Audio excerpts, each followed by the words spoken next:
Alright guys, welcome back. Here we are again. This is our final session of our substance abuse program.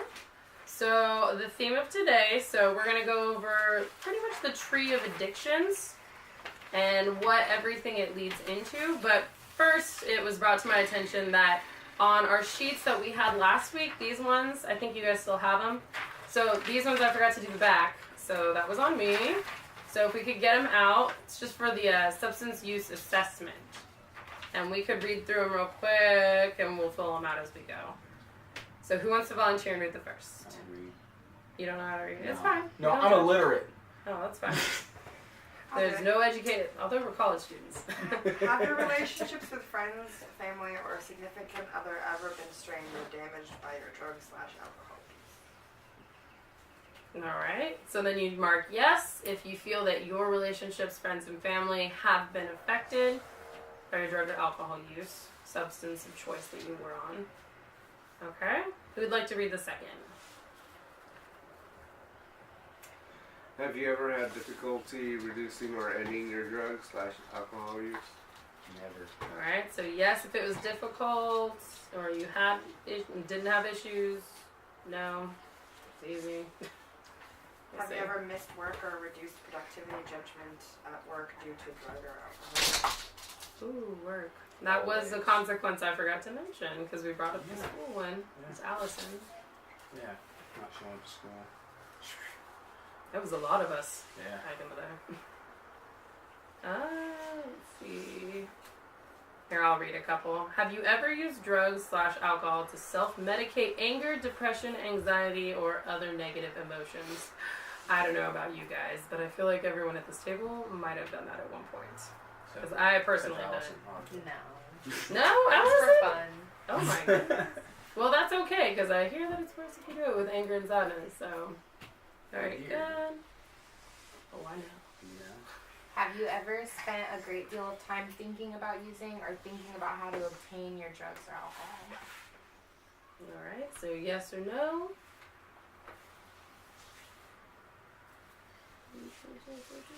Have you ever experienced strong cravings for drugs or alcohol? So if you've had strong cravings, yes. If you have not, no. Is this your therapy kit? Yes, there's a small white cat going around the room. That is a therapy cat. You guys are more than welcome to pet her. She's very friendly. She has a little bit of a respiratory issue, so she sounds like Darth Vader, but don't mind that. That just means she's happy to see you. Let's see, what were we on? We're on Have you ever developed a tolerance to a drug/alcohol that required you to use more of the substance to reach a desirable level of intoxication? Thank you, Karen. Yes, so yes or no.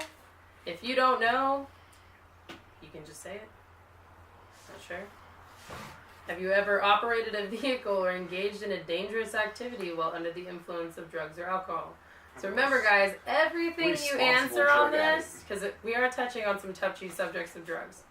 So I am only legally obligated to tell somebody if you guys are threatening to hurt yourselves or threatening others. So when you see this one, if you're thinking like, oh gosh, I've drunk driven or I've been under the influence and tried to drive, I'm not here to get you in trouble. We're just here to talk about stuff we've done in our past, and that's where it's going to be at. So you guys can answer everything truthfully. I don't collect these and bring them to the cops. Nothing like that. Why are the cops outside? All right, have you guys, let's see, have you ever given up other enjoyable or healthy activities such as hobbies, socializing, or exercising due to drug use or alcohol use?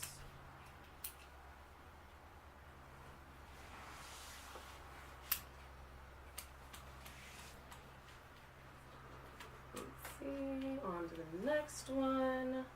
Have you ever engaged in risky sexual behaviors, unprotected sex, or infidelity while under the influence of drugs or alcohol? Yes, so that one's a little more personal.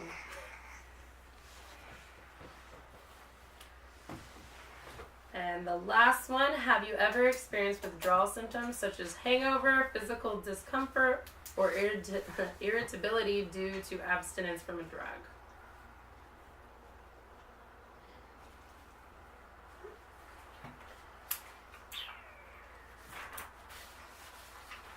Alright, And thank you guys for catching that, because I did not see that. I totally missed that backside. So today we're going to go over Tree of Addictions. So, let me pass it to you guys way down there. Okay, so I know that we're good writing and reading. I know we're very good at sharing, and this is a particularly shy group, and I noticed you guys don't like to talk as much. So today we're going to try to bring up more talking. So I'll help you along the way, but feel free to give your opinion, tell us a story, anything like that. So let's see. So Tree of Addictions. So do you guys want to start from the top of the tree, or would you like to start at the roots? I think we should start with the roots. Let's go roots. Where The roots. Okay. So from the roots, we're going to go, let's see. What do we have listed? Allison, what are our roots? Physical abuse, spiritual abuse, and sexual abuse. And then emotional's a little cut up. That was my copy Oh, here. Okay, so we have physical, spiritual, sexual, and emotional. Does everyone at the table know what each of those specifically means? Does anyone not understand one of them or can't think of an example? No, we're all good? Okay, so we'll go over it just in case, because I don't know if anybody's shy and doesn't want to ask. So physical abuse, that's hitting, being physical with somebody. You got your emotional abuse, when you emotionally hurt somebody, so you call them names, make them feel worthless, you attack them emotionally. That doesn't necessarily mean you're physically hitting them, but it still counts as a form of abuse. Sexual abuse, most of you know, that's molestation, rape, that's forcing yourself on another that isn't willing or not condoning to it. And your spiritual abuse is them breaking your spirit, which sounds kind of interesting, but spiritual abuse, they could either be making fun of your religion and your spiritual beliefs, or they could be just critiquing and abusing the way that you choose to live your life. So it's your spirit. Okay, so it looks like on your diagram, if you guys look, the first root is shame. So why do you guys think the first root that's the biggest is shame? It could be because you're ashamed of the drug you're using, or it can be that you're ashamed of, or your family feels ashamed of you. I think it also could be, like we talked about peer pressure and shame and why it's a root is because people sometimes are shamed into addictions because they want to fit in or they want to belong. They don't want to feel like an outsider anymore. Make me feel bad. Okay. Alright, and then from shame, we have some smaller ones. So we have the roots of loneliness, fear, grief, anger, and hereditary factor. So why do you think these emotions are located in those sections? Do you think they relate to the sort of abuse that they have, or do you think that they're random? I think, like loneliness, I mean, if you use a lot, you can become more alone. Okay. No friends. Yeah, no friends, you get withdrawn from society. What about fear? Why do you think fear is one of those roots of addiction? Because like from physical or spiritual abuse, you live in a constant state of fear, so you're self-medicating. You're trying to deal and cope with the fear that you experience. So you're gonna do whatever it takes to get rid of it. Okay, that's a good answer. Or it could be that fear, you know how we were talking about being bullied and the peer pressure and you don't want to feel like you're going to be the outcast. It could be that fear of acceptance, like you don't want to be alone. So that could be why fear and loneliness kind of tie into one another. Okay, how about grief? Why do you guys think grief is a root of addiction? It could be a gateway. Maybe you started because of losing someone. Yeah. Pretty much. Yes, and Karen, I know that this is a sensitive topic, but that in particular, that root might have been one of yours, correct? Yeah, I circled it. My son dying was the reason I started using drugs, or alcohol a lot more. Mm-hmm. And grief, that's a major one. Loss of a loved one, loss of a child, loss of anything in general. Grief could even be maybe you lost your job, and that was something that you needed to provide for your family, and then now what are you guys going to do? So it turns into almost stress-based. What about anger? Root of addiction, anger. Could be angry with how your life's going, so you use. Very good, Allison. That is a great point. Yeah, angry with the way things are turning out.